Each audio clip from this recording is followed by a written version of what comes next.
Thanks so much. And I'm really glad that you had the idea to talk about retention because you're right. I think we totally don't train on it enough and don't talk about it enough. So, several of you on this team have done a lot of recruiting since you joined, and you have a few people on your team, or maybe you have 20 people on your team. And one thing that I've learned in my journey is it's such an interesting process recruiting somebody. You go through oftentimes you have a really long drawn out conversation with them, just talking about the products, just talking about what their health issues are and why this is something that they want to jump in and try. And then you have that whole hard battle of getting them to, like, once they say, yes, I need to try this, I really need this, there's still this battle of trying to get them to your website and actually order or actually join. It's not always very easy to seal the deal. And then after the fact, after they've joined, I feel like we're oftentimes recruiting people several times after that. Because just because they're in doesn't mean they read their welcome pack, and it doesn't mean that they took their products every day. And if they did take their products every day, it doesn't mean they were watching for results. I've had a lot of people take their products and then tell me after a few weeks, oh yeah, I don't know if I've noticed anything. And so we have this huge role that's ongoing to build belief. It essentially comes back to we are building belief in the people that join our team. And if you're familiar with the 4 pillars of belief, we're building their belief in network marketing as a business model, because a lot of people have had a bad taste in their mouth about network marketing, and they've maybe been invited to one too many Tupperware parties, or maybe they tried a company in the past and never made any money, never broke even, and they got a bad taste in their mouth. So it's building their belief in the business model. It's building their belief in Plexus, that we're doing it differently and we're doing it better. And our executives have found a product people need, and they've found a compensation plan that's truly changing lives, and it's very generous. And then it's building belief in our products. Like I said, getting the people that join your team to the point where they love the products, because initially a lot of people join and they're trying them for the first time, or maybe they join because they've been using them and they like them. But getting people to the point where they love them enough to want to share with other people is a huge component in that. And then lastly, belief in yourself is a huge thing that we're having as coaches and leaders. We're having to build that in to our teammates, because a lot of people live their lives by fear, and they are more afraid of bothering or offending or annoying people than they care about the possibility of ever reaching some amazing freedom in their life. And so a big part of what we're doing as sponsors is building that belief into people. Okay. So I want you each, I'm going to turn over to my notes here, so sorry if I'm not making eye contact. But I want each of you to examine yourself a little bit as I'm saying these 3 things to you, because I think that when it comes to retention, most of us are pretty strong in maybe one of these areas and maybe not so strong in the other 2. And I really believe that retention is equal parts 3 things. I think it's who you are, who they are, the person that you sponsored, and then logistics, the logistics of engaging and training them. And I feel like a lot of ambassadors focus on the logistics of how to engage and train a new person, probably because that's the easiest thing to duplicate. And we all want just a step-by-step list of this is what works. This is how you keep a new ambassador. Check. The new ambassador checklist. So I feel like anytime anyone ever talks about retention, that's kind of what they focus on. And I can think of several people on our team who that's what they focus on. But I can also think of several people on our team who maybe just focus on number 1 there. And so when I say who you are and what that and why that matters, Jana's touched on it a little bit.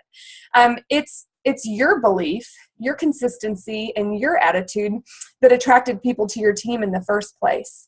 So if you're somebody who is just on fire, you understand the products, you're educated about them, you're good at educating other people about them, you share freely and confidently, you have that rock solid belief and you continue to put it out there.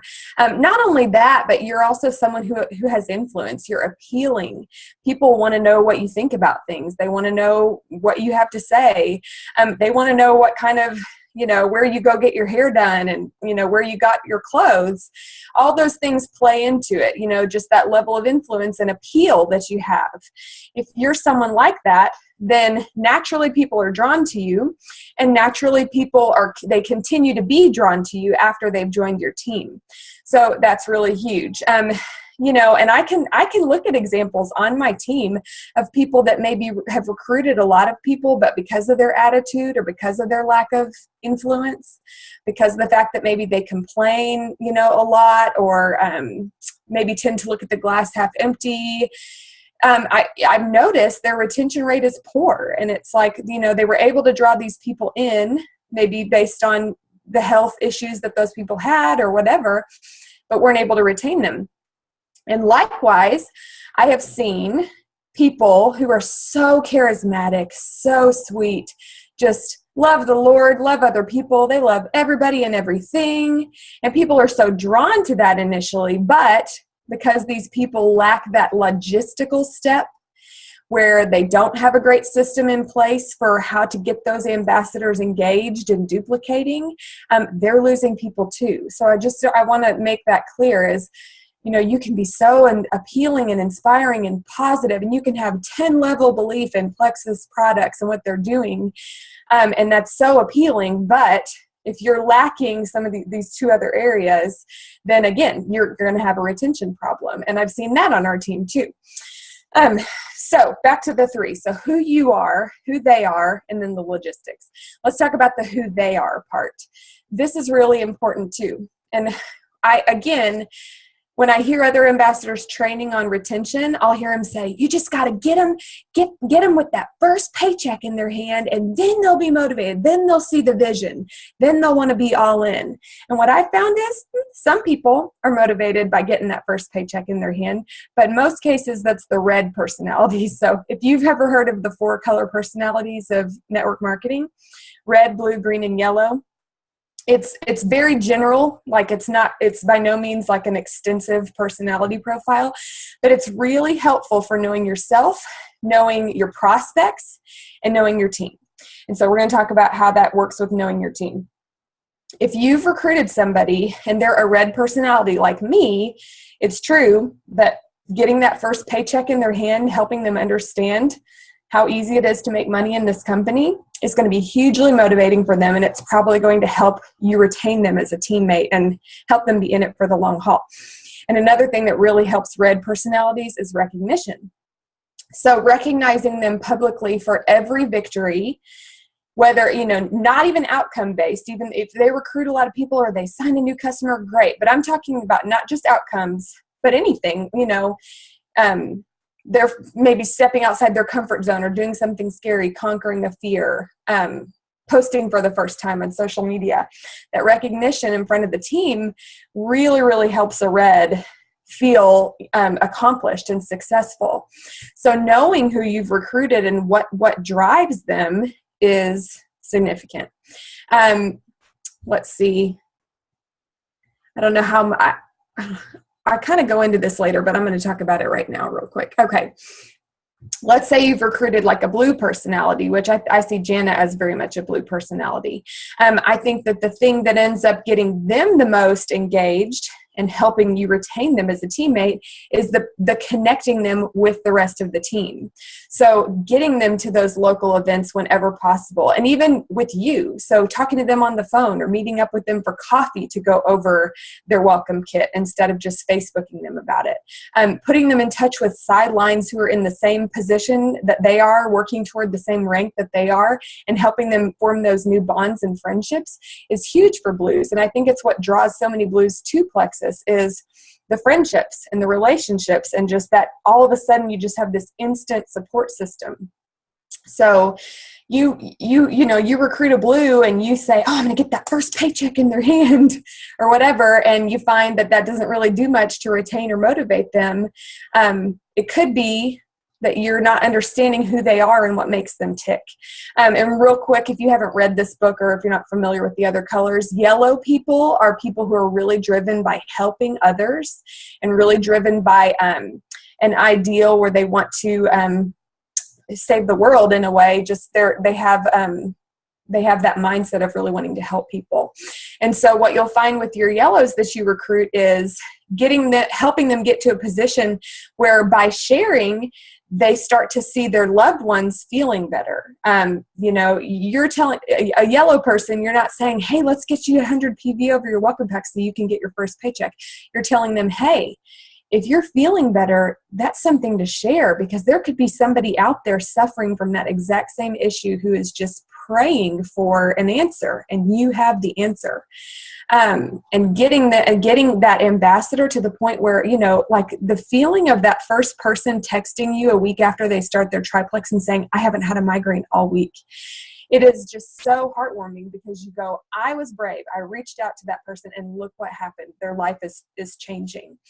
Okay, so that's a focus that you want to think about with someone you've recruited who's yellow, is how do I get them helping other people and feeling how good that feels? And then lastly, green personalities are really interesting because they're really driven by information, education, facts, data, testimonies, product information. So you really have to do a lot of belief building with your green people. They're not going to run out there and immediately be trying to fast track gold.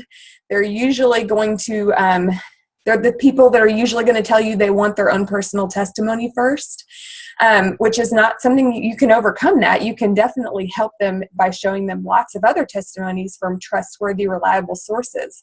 But a big part of retaining greens is sort of proving it to them. So maybe you are a little green, Jana, because man, Jana had so many questions when she first joined. I mean, really hard, really scientific questions. She wanted to be ready with answers for people. So that's a big part of retaining those green personalities. So, again, we're talking who you are, who they are, and then lastly, the logistics. Like I said, definitely important. I'm not downplaying at all. I think it is 33.3% of retention. So I think it's a big chunk of it. I just think that unfortunately it's what most ambassadors focus on. And like I said, that's because it's duplicatable. If you can make a checklist and say, do all these things, then your team can take that checklist and do all those things. And that's a big, important thing in network marketing is whatever you're doing when you get new people on your team and you get them started engaging and getting involved, what you're doing has to be simple enough for other people to duplicate, or else your team dies with you. It has to be something that your teammates can turn around and do with their teammates. So hence the checklists, hence the logistics and all that. So let's talk logistics for a minute. I wrote out just kind of a bulleted list of some of the things I think are really good logistically. And then Jana, you might have some to add. But what I have found in a 21-month journey is that you sign up a new ambassador and it makes a world of difference for them to have an actual conversation with you, their sponsor, and even better if they can have a conversation with you and your sponsor. So that's where we get the three-way call thing. And sometimes it's a three-way Facebook thread, but where I have seen people most successful is when they get on the phone with their sponsor right when they join. It's the time where they're the most excited. They have taken the plunge. They're excited to get their products. They have all these ideas of what they want to see happen with their personal health. And then if they're hoping to build the business, then they probably have a lot of ideas about what they'd like to see happen with their personal finances. So I've just seen it be so much more powerful when you have a conversation. And I think it's just because they can hear that excitement in your voice and they can hear that belief.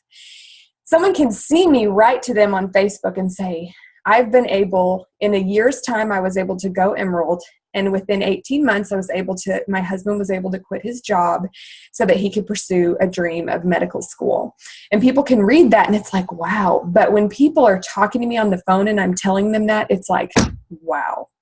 And it's going to be the same for you with the people that you sponsor. So I just want to encourage you not to shy away If you're like me and you're introverted and you avoid talking on the phone, or you avoid coffee meetings with people you don't know very well, I used to do that, and it's made a really big difference in my business.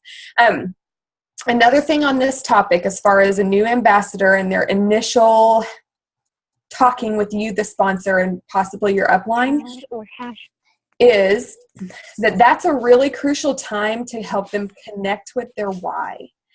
Because most people join Plexus for a reason. Do we need to mute, Jana? It looks like everyone's okay. Okay, let me go back to that. Sorry. I don't know. Okay, sorry, it was some background noise. Everyone joins Plexus for a reason, and sometimes they take that reason way too lightly. So if somebody is suffering with their health, or somebody, sorry, that's going to bug me. Sorry, someone keeps joining and I'm trying to catch them. Oh, okay. So as long as you're on it. Yeah, I'm on it. Okay. Anyway, I don't want to take forever on this. Point being, people tend to glaze over their why way too quickly. So if you've joined because you want to lose 20 pounds and you would love to be able to go on a vacation with your family, because every year that you try to do that, some bill gets in the way and you never get to go do it.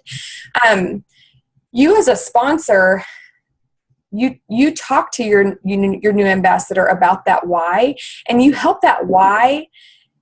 I don't know how to word it, but it's like you have to kind of help them light a fire under that why, because it's a big deal. Like, people learn to live sick, and they learn to live in debt, and they learn to live shackled by those things.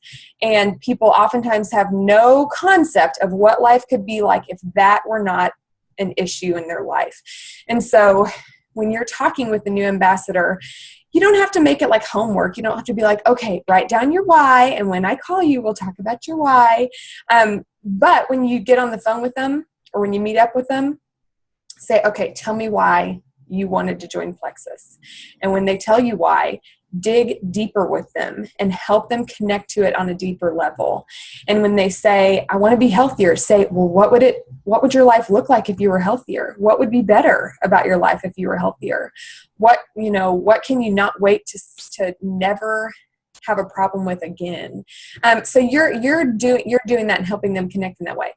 And the reason it's so important for retention is because there are times in this business that are hard.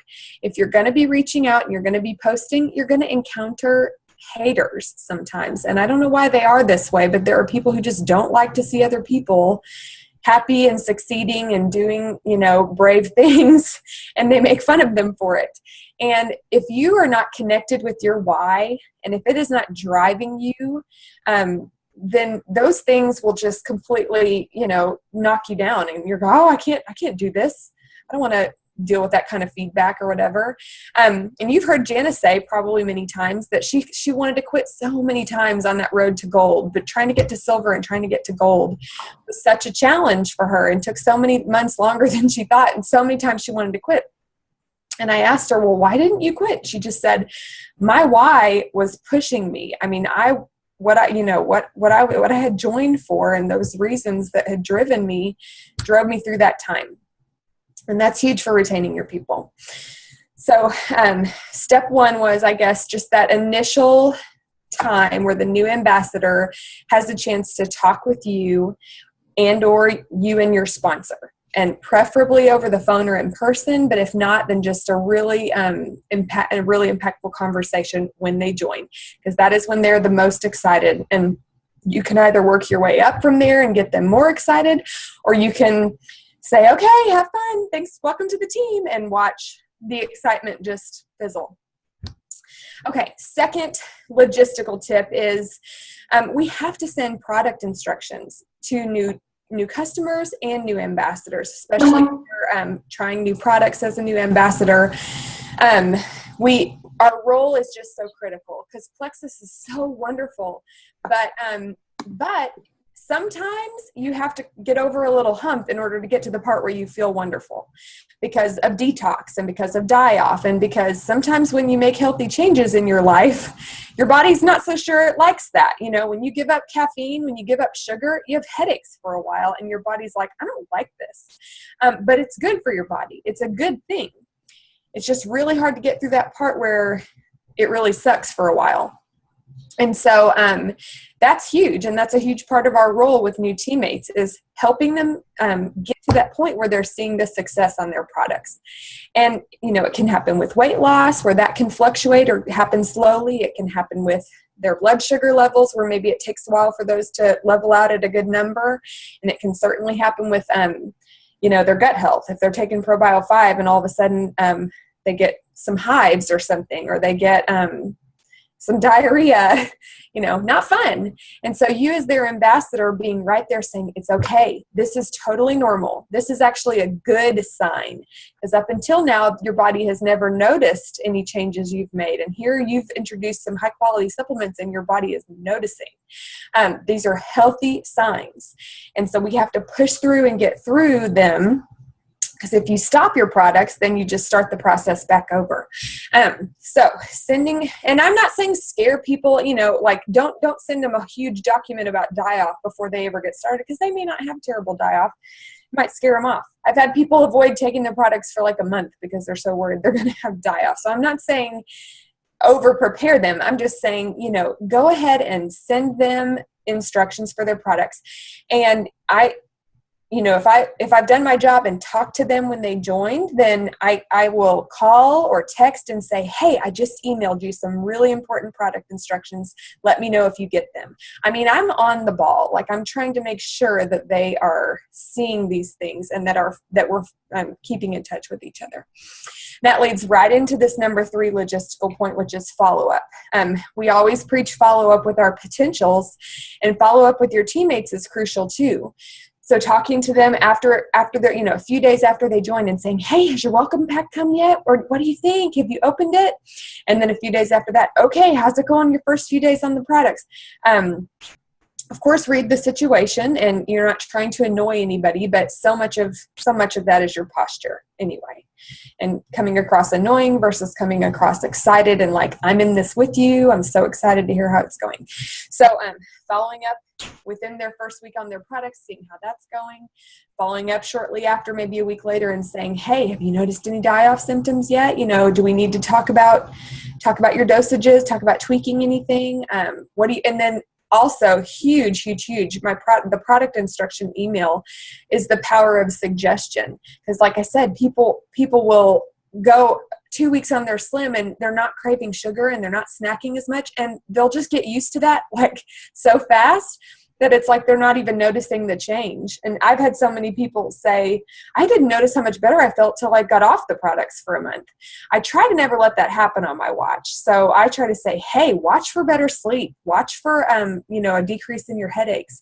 Watch to see if you don't want to snack as much. Like, I'm always giving them suggestions for what to watch for, which you'll see in that product instructions that we pass around.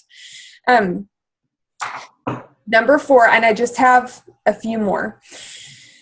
Number 4 logistical thing is, I think we really need to encourage sharing just for the sake of sharing. We obviously, if someone is a business builder and they're excited to work the business, then of course we're encouraging them to do the things that will grow their business.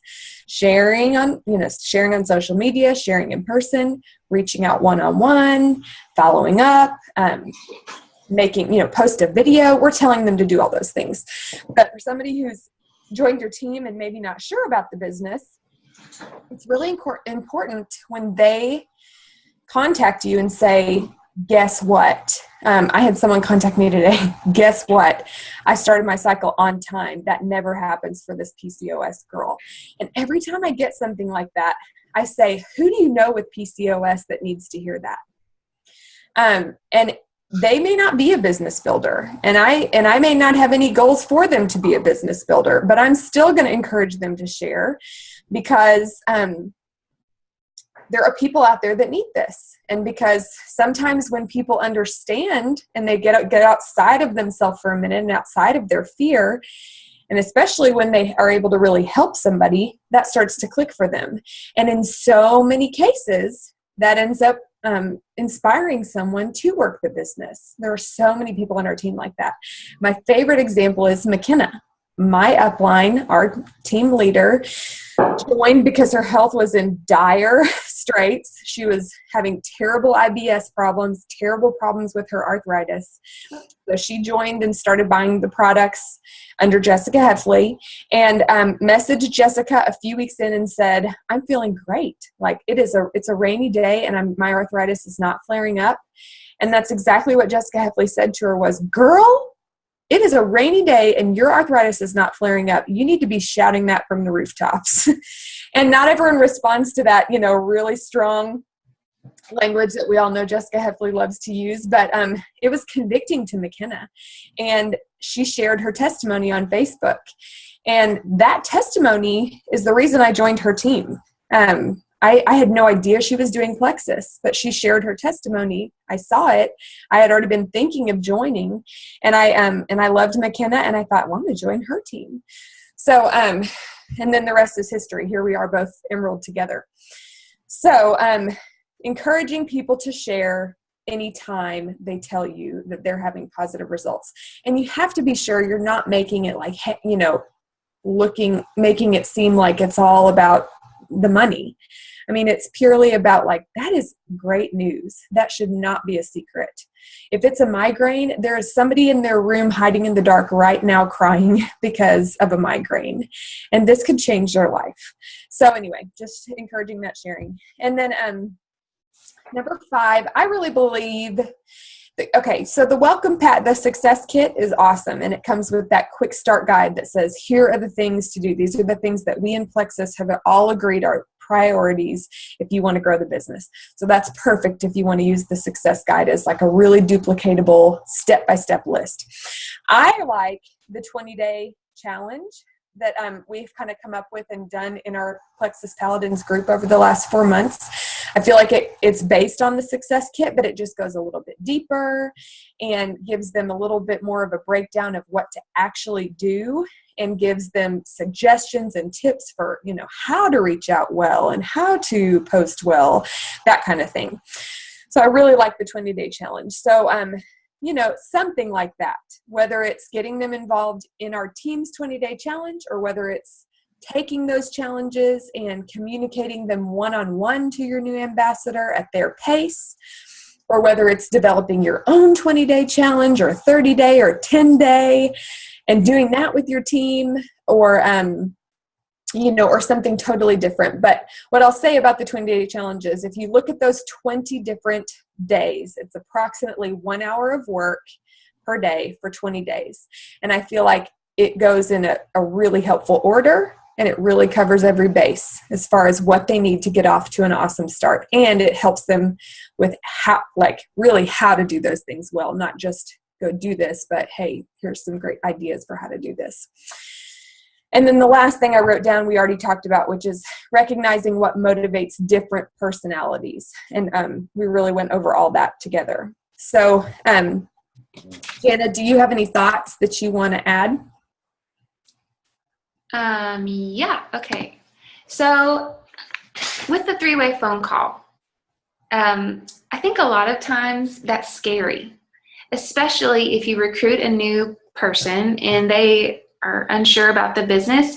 The last thing you want to do is when you say, hey, I have a friend who knows more than me about Plexus, and they're like, oh, no thanks, I just want the cheapest price. Well, the last thing you want to do is be pushy. So how do you get around that if you're doing a 3-way call and if it's so important, and not be pushy and not just say, okay, well, thank you, I hope you're doing great, and still be communicating with them, but just not do the 3-way call? Because that's what I'm finding happens a lot with me and my team. It's scary, and we don't want to be a turnoff. Mm-hmm. I rarely call upon McKenna to do a 3-way call with me, because I feel like my belief is solid enough to have a great conversation with a new ambassador and really help them connect with their why without that. So if you feel confident, then don't feel like you have to loop in a sponsor. But what's great about a 3-way call is for one thing, if health-wise they could really relate with someone else, whether it's your sponsor or maybe a sideline, if they have the same health issue, then I find that's really encouraging. So even if they're not working the business, but they're using the products for a certain health issue, then you approach it and say, I'd love it if we could get on the phone with my friend McKenna. She really struggled with arthritis too, and I think it'd be great if she could give you some of the same tips that help the products work for her. So with a non-business builder, I'm approaching it from a what are your goals with the products standpoint. And then with a business builder, they're usually thrilled to get on the phone with somebody who you say is going to help them succeed and knows a lot about the company. So I don't think it has to be a three-way call. I think a call in and of itself is very belief building. But if it can be with somebody who can really relate well with that person, then that can help. Cool. I love the idea about having someone who's not interested in the business getting connected with someone who has the same health goals. I had never thought of that. That's great. I really like it. Yay. Okay, so I also noticed that the top 3 things you mentioned for logistics was all had to do with communication and how well we communicate with those new ambassadors that we have and even the old ambassadors that we have. It's just all so good. I'm soaking it in, like taking notes and stuff, but we have about 3 minutes left. Does anyone else have a question that they'd like to ask? I'm going to go ahead and unmute everyone. Does anyone else have a question?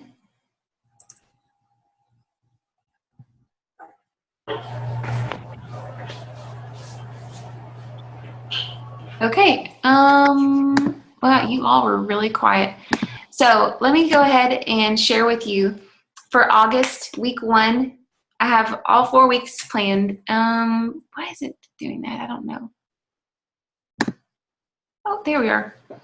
Okay, so week 1, we're going to talk about logistics. Like she said, oh, let me unmute everyone. Sorry. Okay, week 1, we're going to talk about logistics. Send the welcome email, do a 3-way call, whatever. Week 2 is going to be about who they are. And so like we're going to talk about the color personalities. We're going to discuss how to attract the people that you admire and how to model your Facebook, your social media presence after people who you admire, because that's super important. Glorified stalking, basically, but not being creepy about it.